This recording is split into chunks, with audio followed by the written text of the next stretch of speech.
Le grand rendez-vous Europe 1. Avec Les Échos et CNews. Damien Fleureau, Cécile Cornudet, Michael Darmon. Tous ceux qui connaissent le dossier voient bien qu'il y a aujourd'hui deux scénarios possibles. Et permettez-moi de m'y attendre une seconde.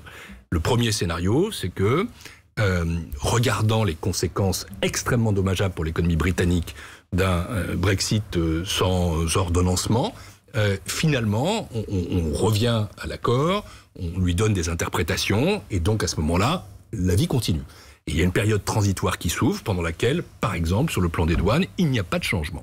Donc ça, c'est notre scénario préféré, c'est autour de l'accord, construire une majorité contre le no deal. Et le deuxième scénario, c'est qu'on n'y parvient pas parce que le Parlement britannique ne réussit pas à adopter une position majoritaire. Et à ce moment-là, le 29 mars à minuit, c'est le no deal, c'est la sortie des ordonnées. Et là, il faut s'y préparer. Le devoir des Européens et le devoir de la Commission, c'est de s'y préparer. Je suis commissaire, entre autres, chargé des douanes. Justement, concrètement, comment vous évitez que ce soit un choc pour les autres économies restantes?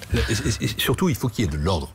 Et qu'est-ce que ça veut dire? Dans l'hypothèse d'un no deal, il faut qu'on puisse avoir des contrôles douaniers sur les marchandises, des contrôles vétérinaires, des contrôles phytosanitaires, que par exemple dans le tunnel sous la Manche, il y ait ces contrôles, que ça marche et tout est prévu pour ça, c'est dans 30 jours, comme vous disiez. Ça fait des mois que nous sommes en train de le préparer, que mon administration, en lien avec les administrations nationales, prévoit ce qui peut se passer dans le cas d'un no deal. Mes services ont lancé une grande campagne en direction des entreprises, parce que c'est elles qui sont peut-être les moins informées de ce qui se passe, et notamment, il faut que les petites et moyennes entreprises savent ce qu'elles doivent faire dans l'hypothèse d'un no deal. Donc cette campagne, elle est partie la semaine dernière.